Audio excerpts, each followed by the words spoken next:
Hello and welcome to another process walkthrough video. As always with these videos, we go through the pieces uploaded this month, talk about the general process in which they were painted, as well as some of the challenges, difficulties, and learning points, as well as fun parts of the drawing that I find really interesting. So without further ado, let's take a look at the pieces for this video. So here are the 4 pieces that we'll be going through in this video, and this is the latest set. So these 4 pieces took me really disproportionately long amount of time to do. So that's why usually I try to have 5 images. For this month, I only have these 4. But rest assured, there's plenty to talk about, especially for some of these, because they were really tough to get right. So without further ado, let's take a look at this first image here. So for this month, we're trying out something a little bit new. We used to do this sort of format, but with a row of text or a couple rows of text below each frame, and then we went on to a completely free form, just talking over the Photoshop file. So now I think I found a good medium, which is presenting the piece in this sort of breakdown, but being able to talk more freely and then annotate over them, as I talk about it. So let me know if this format works for you as well. So without further ado, the first piece. So to begin with, I would like to show 2 sketches here. So I think the difficult part about this piece, right, because we want to show like the character is sort of lunging into action. Because as you can see from our set here, we're going to introduce a bunch of action, right? So we are going to go from a static state from last time into a more like sort of action-packed state. So the sketch is really important because this will be the first piece to sort of transition us into this new sort of state or situation. So the upper image here is my first drawing, my first sketch. As you can see in this one, the character is a bit more standing upright. Like the head is sort of looking straight forward and a bit up. And let me use red instead. Plus the shoulders are sort of squared off and the character is just like sort of standing there. So I think this is not a wrong pose per se, right? Because there could be many other contexts in which this pose works perfectly. Alright, this pose. However, as I look at it, I realize that, okay, so it is telling us that the character is tense and looking at something, but it doesn't quite show the character sort of leaping into action. So I felt that in order to sort of achieve that, right, we needed to introduce a bit more diagonal, diagonal movement. So destabilize the frame, because right now it looks really stable. The character is just like this sort of triangular sort of overall composition. So I decided, okay, what if we sort of have like, instead of the shoulders pointing directly upwards, like in this situation, let me use a different color. Instead of having the shoulder that basically like be at your side, which means like kind of the alignment of the shoulder is sort of mainly upwards. What if we have like the shoulder sort of pointing forwards? And the implication of this sort of pose is that, right, you have the character who's, you can imply from what you can see is that the torso is sort of tilting forward, implying that the person is not really standing still or in like a sort of static pose. So this is really helpful sometimes when you're drawing a limited portion of the character, but you're trying to imply something else.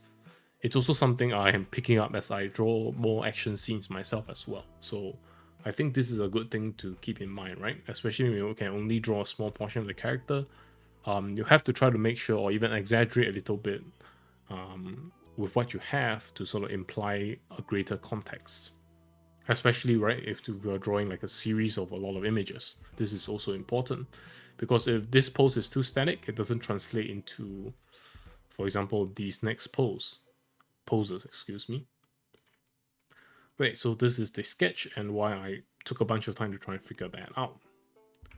So of course, there's some nuances that you can see transition a bit more from here to here. Whereas in this situation, the characters sort of, both the characters' torso and face are sort of looking downwards. This isn't quite natural because I imagine like, okay, so we're fighting like a big monster that's coming from above. So it makes no sense for us to only use our eyes to look up, right? Sure, of course the eyes are sort of looking up, but we need really the whole neck to be craned up a little bit more. So this is the sort of first stage of the sketch process, right? Where sort of the head is now looking forward, the eyes are looking up, and the torso is sort of leaning forward a bit more. So these are sort of considerations that I think about when I really draw this pose. Right, of course, we're talking about painting basics, right? Basically adding in values and doing my simple lighting setup at this stage, which is also helpful because this is a good time to make the changes that I've just been talking about, right? While things are still rough.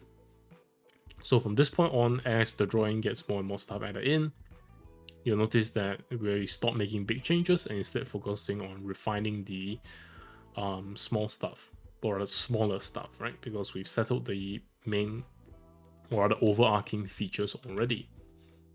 So after the grayscale sketch, I proceed to adding some color. From our previous frames or previous sets, we know that the character is in like this sort of tunnel or walkway with a bunch of warm light sources. So this is sort of explain the orange. Right, in the orange you can see here, sort of going up to the character's face as well, and like the sort of brow area under the eyebrow. So how you could approach this sort of addition and manipulation in a simple way. Personally, depending on the situation, I would like to use soft light or overlay, or even simply just paint regularly with a normal paintbrush.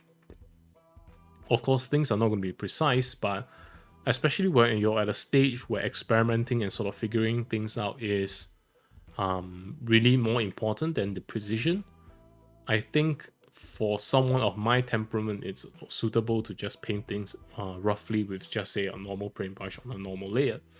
The reason being is that if we spend a lot of time fiddling with the layer settings, we're fiddling with a lot of different things, it can be difficult to adjust as well, right? Let's say I dedicate myself to using soft light layer only to adjust the lighting. So if we want to say add a bit of hair here and then add a bit of other objects here and there, we will both need to paint in the new things as well as start erasing off the soft light layer, right? Because it affects everything else. So that's sort of why I tend to spend more time in the earlier stages just painting more roughly as well. So yeah, that's one tip that I feel like could be useful to people who are struggling with the tedium of keep constantly having to switch between layers. Another thing that I want to mention is that I also, you might notice here, borrow a texture from an earlier painting. So this is helpful because in this situation, I knew that this area here was like a big, or rather a major area of focus, right? This area was important because it's going to have a lot of visual attention. So rather than having to basically have no placeholder or really, really ugly looking placeholder, I rather thought about it as, okay, I have the resource, I've already drawn this particular shoulder once before, so let me borrow it in some way to make use of it here. Yeah, which is why you notice that this part appears really complete compared to the rest of the piece. So it's really helpful for us to get a sort of a preview on how things look. And then moving on, I decided to sort of continue describing the scene. One thing I realized is that having this door, right, or this passageway end here within the frame is really awkward because it's a really strong compositional element. Even when we look at a thumbnail on our upper right here, it looks like a really strong compositional element, but in reality it doesn't serve much of a purpose, right? It's not a really fancy door, it's not like something super important, you're not like, the threshold in this case isn't like the point of focus, so it doesn't really justify us having to put this in frame, right? In the physical scene, the reality may be that the character is kind of near the door frame or whatever, or the end of the passageway, but in terms of consideration for composition, especially for these small things, it's possible to adjust them, right? So as you can see in the next stage, I've just decided, okay, the character is not standing so near the edge, she's kind of like in the passageway, so we don't have to deal with that very, very strong bit of contrast here that doesn't do anything for us. Right, or at least I can't find any way to make use of it. So yeah, we continue painting. Mainly the focus is on the face.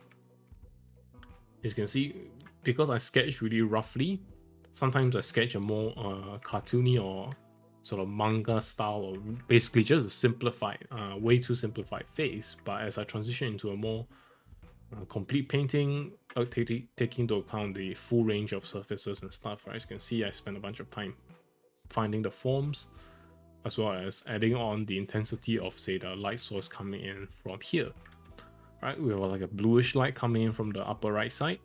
So this is sort of what we need to account for, and we need to pull in that contrast of that bluish light versus the sort of warm orange and yellow, right? So basically going from here to here, we up the bluish light, and as well as adjusted the character's features, plus some minor stuff in the back, right?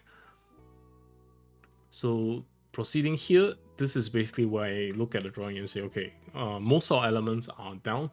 We can take a look at how each of the area of the drawing sort of reads, and we can make a sort of like a decision at this point to whether to continue with this fully. So I looked at it and I thought, okay, this looks good enough. Now let us actually begin accounting for the entire drawing as a whole. So moving on to the next step, we basically continue painting the face. Nothing too much to talk about here.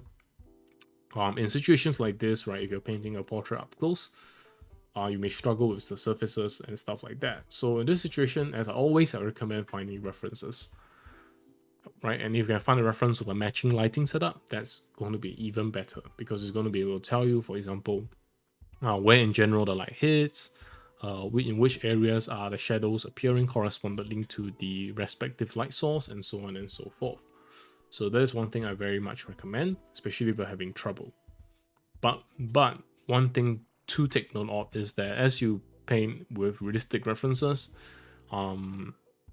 we have to realize that everyone's facial features look different, right? So unless the photo of the reference you're using is exactly the person that you want to paint, then you may consider sort of thinking about things a bit more, finding a few more pictures of sort of the similar reference value, and then sort of figuring out like, okay, so is this character's cheekbones really prominent? Is it less prominent? What about the bridge of the nose? Is it really high? Is it not so high? Yeah, stuff like that. For you to sort of figure out. Right, you notice with the sleeve, whereas previously we have kind of this awkward looking pose here, right? It's sort of looking at the character's arms like tucked in really tightly to the torso. But that's not what we want at all, right? Because we already knew in our early sketch that we wanted sort of this sort of flow in direction. So we don't want this, right? We don't want this. So the placeholder has to go, right? At least part of it has to go. So in this situation, I simply painted over the placeholder area. And again, this is, as I just said, a placeholder, right? So for the moment, even if it's gone, it's not that important. We already know that as long as we sort of add in the equivalent amount of texture and detail, the area is going to be fine in terms of sort of visual density and interest. So for the moment, we can adjust sort of this area to a more like 3D volume accurate sort of pose or setup. And then transitioning from here to here, it's basically a continuation of refining, right? We sort of figure out how exactly the sleeve goes, sort of finish up the hair. The hair was another tough one. The thing about painting hair is that it's difficult because if you, like me, like to draw things really solidly, things tend to look really, really like stiff and a bit too opaque in a way, right? So, but that's not entirely unviable, I guess, because for myself, I tend to sort of get rid of all these like really rough sketch marks, which even though kind of work, they're not good enough for the final drawing. But when I paint this hair like this sort of strands, I really consciously try to go with things in one big flow, right? I just go with the flow. You can control Z or undo like 20 times, it's fine. Just find a stroke that you want, right? And a second stroke, right? And the hair, right? So this is sort of the thing that I think sometimes, or at least what I used to stress over, is that I used to be really stressed that, okay, the hair is not looking perfect. The hair needs to be more like my hair that I drew is not good. So I'm got a bit too obsessed about like, okay, how do you control your hand to draw the perfect stroke in one go? And the answer is that you don't really need to. Of course, right? If you have a lot of practice, you'll naturally get better at it. but you don't need to like overly be too worried about it when you start off. So even now, let's say I got something close to what I want, right? If I got something close to what I want, I can simply select the thing and use transform warp, which I have hotkey to control W, and then I can just warp. This is a really helpful tool, right? It just warps it to whatever shape you want with minor adjustments, and voila, you have a great curve right there. So what else is there important to talk about? Yeah, right, okay, so for this part, you notice that I started blurring the background because I felt that, okay, so in this situation where the background is a substantial, like, consumes substantial real estate on the screen, I also need it to sort of look a bit closer to what the finished image looks like so I can better assess the overall composition. So this is why I sort of blur the background. The way I do this is quite lazy because I usually tend to paint on one layer nowadays. All I do is to select the area. Okay, let's say we just want to blur the character's hand. So what I would do is to sort of use lasso to select the hand. I'm a bit rougher here for time's sake. So I would select the hand and just the hand. And then let's say I want to blur this, right? But nothing else around it. So what I would do, I find out which is helpful, is to take this, Control C, Control Shift V to paste in place. As you can see, we have created a copy of the hand in place. Control click this box here, right? The box that's beside layer 3, like the thumbnail of the layer. Control click it to select the layer, or rather make a selection of the painting stuff on the layer. And then add in a layer mask. So what this tells the computer to do, or the program to do, is to say, okay, so for this layer, we're going to hide everything that is not selected, or everything that was not selected. So I cannot paint here anymore. Nothing will show up, but I can paint on this area. Right, so what this does is allows us to sort of motion blur this directly, or the Gaussian blur this, or whichever blur you want. So we can blur this now, right? Filter blur, Gaussian blur, and then we can set it up. And then, hey, you have the Gaussian blur complete. So sometimes what I also like to do sometimes is also to sort of break the link between the layer and the mask. So the mask stays where it is, right? While the layer can move. Otherwise, sort of the mask moves with the layer as well, which is not what we always want. Right, so this is sort of like a quick, sort of short instruction on how I tend to blur the background. Now that you know, let's move on. So now we reached the final stage, and basically just, right, this is ironically the stage where it takes the least explaining. Just clean up on everything you've been doing earlier.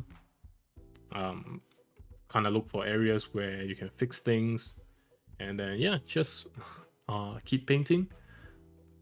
Take care of the especially sort of high interest areas, like for example an area around the ear, which is sort of brightly lit, right? Compared to here, it's a bit too low in detail, so I decided to up a bit of detail here and paint this area a bit more. Yeah, and so there isn't too much to talk about, right? We added back in the textures and add a bit of motion blur to this area here, as well as some of the hair here, as well as the hand here. And this is how the painting ended up. So yeah, so a pretty slightly difficult process, but nothing too challenging, right? And let us move on to the next piece. Moving on to the next piece. So for this second piece here in the series, we have the character drawing a sword. So normally that's not too difficult a pose to draw, right? Because there's plenty of references to sort of help you draw it, or help you figure out what it should look like. However, in this case, I wanted to draw a close-up of the hands of the character, sort of preparing to draw the sword. So it's kind of like almost a trope. It's almost like a trope, right? Like it's like a trope of, oh, you know, cool character draws a Japanese sword from the sheath and slashes like whoever the target is.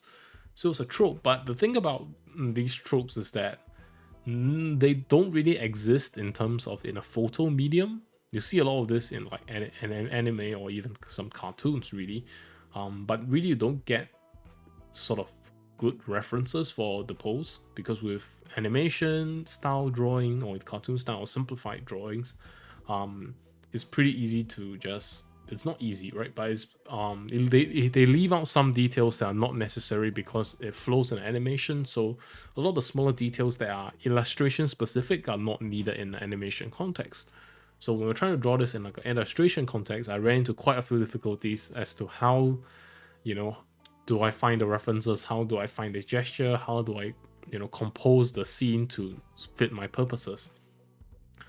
So this was a really difficult piece for me. And fortunately, after a really exhaustive hunt, I found this image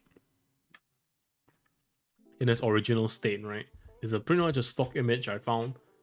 But the main action that I wanted from this was to have like the hand holding the sword itself, because it was really hard to get it right without reference.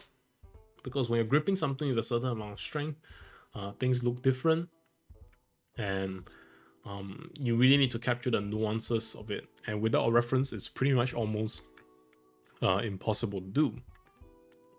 So another issue is that because, right, not just as how not everyone is photogenic, not everyone has a perfectly photogenic face. Some people look better in real life than in photos. I would say not everybody's hands are photogenic as well. So I don't have the hands of an action movie star. I have some pretty average hands. So, just relying on my own hands or taking a photo of myself doing this pose, it's not going to work. So this is the photo that I found, which I thought, okay, let's turn it upside down and see if we can make use of like the gesture of how the hand, like, or how the thumb pushes out the sword. So making use of this reference, which is a real lifesaver, I started composing a sketch. So this is kind of the pose that I ended up with initially, right? For this other hand, I definitely couldn't find any references at all that was close enough, that wasn't misleading. So I had to figure this out step by step, like constructing it in my mind and looking at my own hand, trying to figure out, which parts to exaggerate and so on. As you can see, the process, once I have the general sort of pose down, as always, I start to think about sort of the textures and the details. Normally, you'll notice in a lot of my drawings, those aren't like the headline stuff, or those aren't the super focused on stuff. But in this situation where it's really close up and the details are really just straight, like right in front of you, I can't really leave them out. So that's why they're all over the place here, and I have to prepare for them. So yeah, so in this next stage, we clean things up a little bit, but most of my effort was spent in sort of preparing this sort of the sash of or drawing the patterns on the sash, alright, of this particular clothing. Going to the next step, you'll notice I made a slight color balance here, removing the sort of teal or warm blues from the painting and transitioning into more of a grayish and cooler tone for the blues. So there's not much other to this than the fact that we need to align out our drawings because we are kind of composing a set. So, right, so our color or to some extent, I think the colors should be more or less harmonized. So for this, as you can see, there really isn't too much stuff to talk about other than just figuring out how to do these very few tasks, but really important tasks as well as I could. So yeah. So in this stage, I started adding all the details, finally managed to paint these fingers in like a not too terrible manner. I definitely think there's still ways to paint these better. I maybe got a scale wrong a bit and stuff like that, but I tried my best to the limit of my abilities. Probably in a future remaster, I could improve this a bit more. And yeah, so going from here to here, there is even less to talk about. It's basically a wrap up. Making sure everything's in perspective. And one thing I did want to mention is notice the sort of textures on the characters' sash here compared to in the final. In the final, you can sort of see the perspective, right? It follows this grid. Right, as you can see the sort of the curvature in the grid. Right, for example, Um, this flower here is more straightforward, or rather faces the point of view more, once this is like compressed to the side and off to like the side of the cylinder. And whereas in the earlier case, it wasn't really done so. So especially again, one more thing to pay attention is just because it's a complex pattern doesn't mean you can skimp off on actually making sure it's in perspective. And it really helps a lot in conveying, right? Compare these two. For this one, it looks like the character is standing straight up, whereas for this one, it looks like the character is sort of like hunched over a bit. And it makes you feel like closer to the action as well, which is what the situation, or rather the point of view, actually is. So there isn't too much to talk about this other than, you know, I tried really hard to look at fingers, figure out how to draw them as well as I could, and with limited reference. I'm sure there's a perfect reference out there somewhere, but I wasn't able to find it for this piece. So yeah, just a lot of struggle, but definitely a good experience in figuring out how to draw things up close. Oh yeah, one last thing is the details on this little string here. I left them out all the way, but realized, okay, if we're going to draw things close up, we definitely need at least some indication, right, of like what the material is. And I think this was really helpful in finishing off the piece. So yeah, let's move on to the next piece. Okay, so this third piece is really where the quote-unquote nightmare begins. So silly me thinking that I will be able to get things right straight away for a kind of like domain of style of drawing that I don't often do. But you know, immediately I learned my lesson. So this is how this piece right here began with. So initially I had the idea of having like this side on shot of this character deflecting some kind of attack. So this was the initial concept. I don't think it's a bad concept. I think that this might actually work as well. But the thing that concerned me was that the pose felt too static, right? So for example, in our previous piece, or rather the previous two pieces, we have the character sort of like building up, right? The character was building up to like, you know, clearly going to attack something. And then if we simply skip to this after frame, like this after action frame, it feels a little too quick, right? It's like, okay, I'm preparing to do an action, I'm preparing to do action, I'm preparing to do action, and then okay, we show the immediate aftermath, but we don't see the action. So just for the sake of that, right, I wanted to draw the action itself in a sort of an action pose. Plus another concern I had was that I'm not quite sure how to explain like this sort of icicle type of deal. It's like, okay, so is this a giant rock or what is it, right? So combine all these troubles together and I decided to try something a little bit different. So the second image here is the second sketch, a revised sketch. Okay, so now the character's in like an action pose. And then we have all kinds of stuff happening here, right? Like breaking this sort of giant icicle, you know, a bunch of action going on. And I even went so far as to paint quite a good bit of it here. And I think there are some redeeming factors about the pose that I maybe could think about for the future, right? I think maybe there are some redeeming parts of the pose. Like maybe if we draw this pose really close up, there are ways to make it look more interesting, make it look more balanced, or change up the costume a bit. But as it is, I felt like the composition was not something I was doing too well, right? First of all, right, again, if we remember from the very first image I talked about, there's this like edge here indicating like the wall of this compound that the character just entered. Again, right, I really struggle to make a way to sort of explain this edge, because otherwise it's just this random really strong composition component that's cutting the frame in half for no good reason, and then I couldn't justify it. That was too annoying. And at this point in time, I realized, okay, so icicle was too hard to explain. Why don't we change it to like a monster's hand? That worked quite well, I think, for what it is. But overall, I just couldn't quite get the pose and the angle to line up as well as I wanted. So maybe another try next time if we wanted to do a similar action scene. But for now, I decided, okay, let's go with something a bit more simple that I can handle, right? So another new sketch. And here I decided to draw, okay, let's draw an angle from behind the character looking up, so we get to superimpose the character along with the in front of the monster's hand. So that's a good concept, I think, but I didn't quite realize how difficult it was going to be. Right, and then proceed to the next step, just laying down some values. So far the difficulty hasn't quite hit me yet, right? And then proceeding to the next stage. So far so good. Nothing too difficult happened. I basically just drew a sketch I felt was quite dynamic, and then just painted in some of the basic parts. So now I realized the issue that faced me. So I'm always saying, okay, you need to draw a perspective carefully, you need to manage all those carefully. But in this situation, I suddenly realized that, okay, this is a tough one, right? I'm looking up from behind the character, which is going to make the pose look more compressed.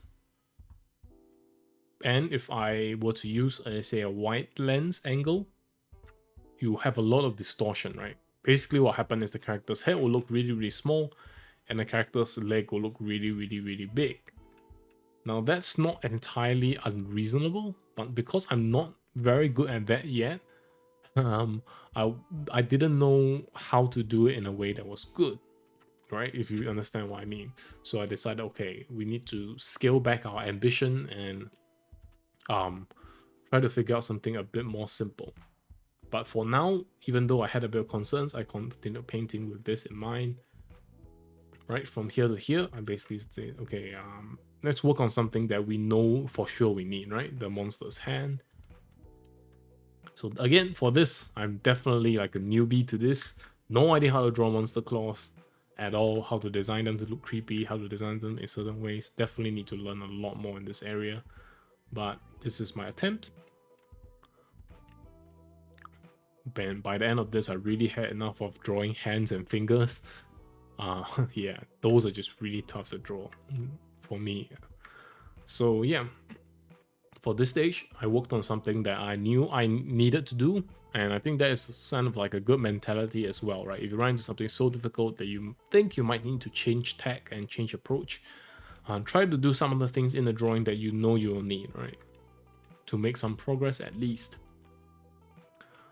Even though, of course, sometimes the situation differs, you may need to step away for a bit, so on and so forth, right? But for me, in this case, I wanted to work on something that I knew I wanted, but wasn't able to work on the main thing right here. And the main issue here, it isn't really that I don't understand the basics of the pose, is that I can't figure out the nuances. For example, is this leg exactly this wide? Is it like a bit wider? Is it a lot wider? Is the distortion so great that the knee is here instead of here, right? Is the knee here? And all these nuances are what I really struggle with, which is why as I transition into painting the piece a bit more cleanly, I suddenly realize I have no idea what I'm painting, right? Like in terms of proportion and perspective, I completely lost the plot. So the result is that I could get something that vaguely looks correct, but it's still kind of wrong in some way. So ultimately I decided, okay, like this is not working out. Let me take 10 steps back and then rethink the pose of the character, right? So I thought, okay, if we settle for a more static pose here, we can still create this bottom-up effect. In fact, we can create a stronger bottom-up effect because we have a simple sort of solid value block here that we can exaggerate using perspective, right? Make the bottom wider than the top, while not having to like explicitly show like, okay, the character's limb is really, really thick here, and then in a sort of direct context make these things very hard to draw technically, right? Physically, it's really hard to draw this kind of distortion. Whereas it's much easier to handle distortion when it's just a big blob like this, right? You can just adjust it until it looks semi-decent. And even then, right, a piece of cloth, because the fact that it's soft and it's kind of flows and it has gaps and it's loose and it's tight, a lot of things can be implied, right? And no one can really nitpick this part of the drawing. So it's like a little bit of a cheat code. I like how the upper body and the clothes were flowing, so I kept that mainly. And then basically just adjusted the lower body to something that I could handle drawing. And I think the result isn't too bad, right? Because there's also a bit of contrast between the character's lower body, where the character stands very still without needing to, like, bust out all the moves, while showing that the character, like, perform this powerful attack because the upper body is in motion. There's a lot of dynamic stuff going on in the hair and like the sleeves. So this was my rationale for transitioning to this particular pose. So the moment I transitioned to this pose, I felt a massive sigh of relief because I felt like, okay, this is something I can handle. Finally, maybe I can complete the piece. Of course, the downside is that I wasn't able to fully get the sort of dynamic energy that I initially wanted, because initially I wanted the camera to be really close behind the character, and then for the hand to be kind of really separate, or like a wide lens effect almost, excuse me. But in the end, because we settled for like a more manageable for me at the moment sort of pose, and things looked a bit more distant, but it's still not too bad. I definitely want to revisit this sort of style or this sort of composition in the future though, as I get better. And then to finish off, basically just continue painting, add in all the details, once again, all the details that we removed when transitioning. And then add in the slashing effect, right? The slashing effect is really important. I wanted to make sure I get it as right as possible. Again, I don't draw a lot of this kind of visual effects, so this was tough for me, but I think it's serviceable for like a first attempt. And yeah, this is it for the first piece. So the overall, first piece. This is for the third piece. So overall, really tough drawing. Took me like at least 5 to 6 days to finally figure this one out, among other stuff. And yeah, let's move on to the final piece. So this is the final piece, fourth and final piece. Right, it's gonna be this one over here, and let's take a look at the process. So in the beginning, I decided to go with a simple sketch to sort of convey the general idea of the pose. This one, I wanted to have sort of a close-up of the character's face, because so far in this set, we didn't really see the face straight in front, right? Or rather straight up. And I thought it would be nice to sort of show the character's emotion from the point of view of the monster, in a way, right? Or at least in the same direction as the point of view of the monster. We have a view from the side, we have a close-up view, we have a view from behind the character, and now we want to have a view of in front of the character, right? Have a variety of camera angles, if anything is just for fun. And I think it adds a good bit of variety to the scene. So to begin, I wanted to set up a simple pose. In this situation, you can see that I draw something really simplified. These are definitely not the proportions that, the character will end up as, but for some reason, in terms of as a sketch, I just find that simplified faces work very well for me. Even though I always draw, at end stage, the face is generally quite complex, right? But at the beginning stage, I always find it easier for me to like read a sketch with a simplified face, because it just looks weird to draw everything too detailed. But as I draw, I add in, the corresponding details as you do.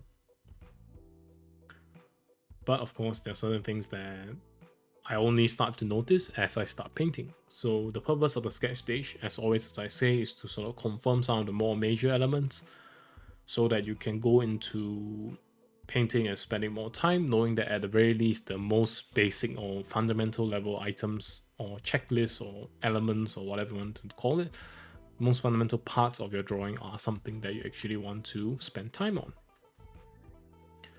And then for this value stage, actually, questions started appearing in my head, right? Like, okay, we're going to definitely follow the lighting option here and here because we've been consistent so far. So we kind of need the light to hit the character's face here. And in this situation, I felt that, okay, now that's a little bit tough, right? How do we balance the silhouette of the character with the background? So immediately concerns started arising, and this was not going to be an easy piece as well. So nothing too much to talk about here, just assigning some basic shadows and stuff to sort of see if the size of the sleeve works and all that. So far the camera angle is still pretty pulled back. And then using this same sketch, we proceeded to the next frame. For this Next step, I decided to, okay, it's time to start putting in the background colors as well as some basic colors for like the face and the clothing. So sometimes I do this more methodically. Sometimes I'm sort of driven by desperation or urgency to find out if the pose works at all. So immediately at this point, I was kind of worried about the interaction between the character and the background, because it's like, okay, it's going to be a really dark background as well, right? Like right now, with the benefit of the silhouette to show us, you know, the dynamics of the pose, but what are you going to do after like the background has been darkened? Like the silhouette is going to be weakened, and then I'm worried that it might end up looking like a mess, right?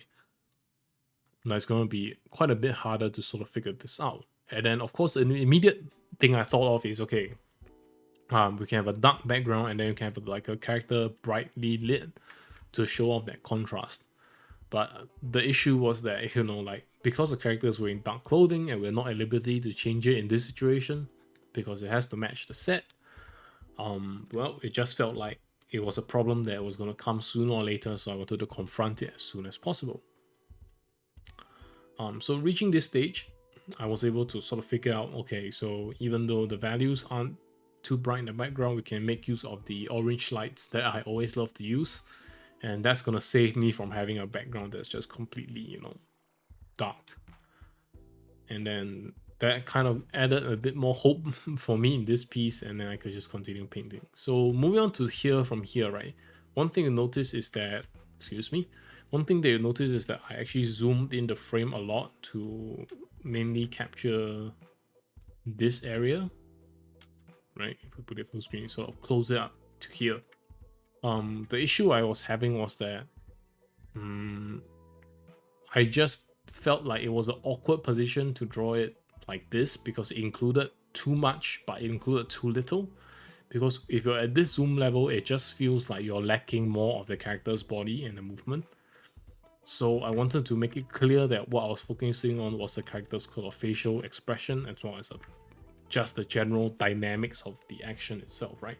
It's not like it's less of a descriptive drawing. If you remember, I used to draw this series called like the War series, where it's just a bunch of very descriptive, almost full body sort of shots of characters, kind of like, you know, using their swords and just doing dynamic stuff. So in this situation, I wanted to make it a bit more contained. Also because I was really tired from the previous piece and I just wanted to finish the set off. So that is another big reason as well. So, you know, don't be discouraged. Don't be discouraged. If you want to draw something wider frame as well, feel free to do it. This is just kind of me explaining why I decided to go for a closer framed shot. Yeah. So I started finally properly painting the face, so it doesn't look horrible anymore, because again, right, it looks pretty bad here because it's an awkward, you know, transition from super simplified to semi simplified, and now I can finally start painting because I feel comfortable with the composition and the framing.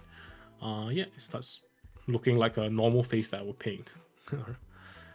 And then heading off to the next step, basically from here to here is mainly a matter of balancing stuff. You can see I blurred the background as well to sort of make the image read better, right? Because we're not intending for this area to be in like sharp focus, so definitely blurring it helps us sort of read the scene and continue processing, you know, what we need to do. The technique is the same as the technique I described in this part here. Use a layer mask to sort of contain the object that you want to, or contain the areas that you want to blur, so it doesn't spill over onto like areas you don't want to blur. And of course, as you can see here, I retained a little bit of transparency, so the hair here doesn't just stick out like an odd thumb, right? Like hair just in here just isn't just completely straight, and then next to like a super blurred area. Honestly, small things like that, I'm not too worried about at this point. I just want to finish the piece. And yeah, finally, as we approach the end, I toned down the volumes a bit. Excuse me, not volume, toned down the values a bit, adjusted the values of this like dark kimono. This piece of clothing is actually black, right? So I want to be really careful not to make it overexposed. And it's tough in this situation, because so much of the frame is taken up by this black kimono, that if I make it too dark, the whole image just looks underexposed. But I make it too bright, it starts ending up like a weird gray sort of cloak, which is odd, but which can look a bit odd and, you know, weird, right? So I tried really hard to find a balance. For example, another thing I noticed is that, okay, if you want to have a character pose have a bit more depth, one thing I thought is that, okay, what if we split it into regions? Like the hand is the most forward, followed by the shoulder and the chest area, as well as the head. And then we have like this shoulder area here. And then the furthest, and then even further away, we have like this part of the robe. And then the furthest away, we have the hand and the sword, right? So in order to create this layering, I use shadows a bit. So what I did was I decided to assign this area of the drawing to shadow, right? This area is in shadow, whereas this area is receiving the light, as we see in frame 1, right? This area is receiving light, whereas this back area, or the area further into the tunnel or the passageway, is receiving less light. So I kind of exaggerated that effect a little bit to sort of create this. And yeah, and of course, last but not least, I decided to add in a bit more effect to correspond to frame number 3, where we have a lot of glowing stuff flying everywhere. And then populate the scene a bit more with like small speckles to keep the unnaturally empty looking areas a bit more full, using thin brushes. And I will finally be releasing the brushes really soon, using a couple of thinner brushes to finish off the sides and add a bit more straight hands. And yeah, this PC is ready as well. So that is it for the process walkthrough for these 4 pieces. I think I somehow talked even longer than last time, even though there are only 4 pieces. But these were really difficult ones, a lot more difficult than usual. So, and hopefully you found this helpful, and at least you have seen a bit more into how I struggle as well. So thank you very much for watching, and I hope to see you for the tutorial shortly later this week. And yeah, thank you for watching again.